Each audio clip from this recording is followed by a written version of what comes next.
paix et joie. Alors, c'est dimanche 14 mars 2021. L'Église nous propose le dimanche de l'Étharie, Jérusalem.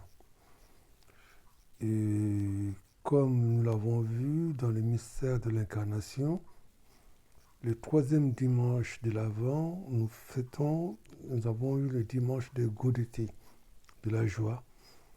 Et ici, dans ce quatrième dimanche du temps de Carême, l'Église nous propose le dimanche de la joie pour la simple raison que lors de ce dimanche, dans le chant d'entrée d'Introit, I-N-T-O-R-I-T, il est chanté l'Étharie Jérusalem, tiré du livre d'Isaïe, chapitre 66, versets 10 à 11, où il dit « L'Étharie Jérusalem », c'est-à-dire « Réjouis-toi Jérusalem ». En fait, ce dimanche constitue aussi la mi-carême où l'Église propose un temps de pause par rapport au carême. En fait, c'est le seul dimanche où il est permis de fleurir.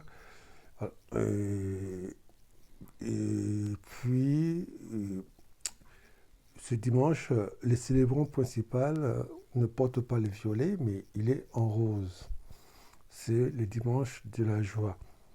C'est un dimanche aussi où il nous est permis de nous arrêter, de voir quels sont les efforts que nous avons plus ou moins fournis pendant ce temps de carême et de regarder ce qu'il nous reste à faire encore pour gravir le sommet de la montagne pour arriver le jour de Pâques au sommet pour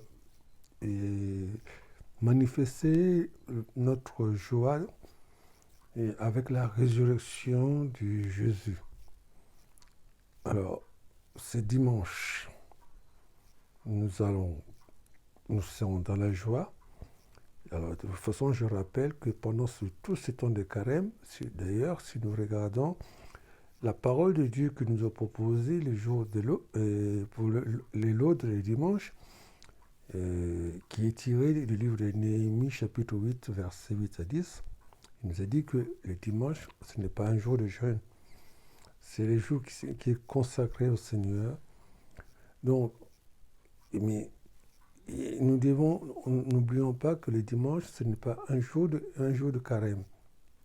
Mais ici, dans le cas même de ce dimanche de la joie, c'est le dimanche de mi-carême, en fait, qui se fait le quatrième dimanche du temps de carême, mais en plus, il s'est fait 3 semaines, en fait 21 jours avant le jour de Pâques. Alors, nous sommes appelés à être dans la joie. Nous sommes appelés à regarder. Alors, regardez tout ce que nous avons fait comme petits efforts, tous les petits pas que nous avons faits.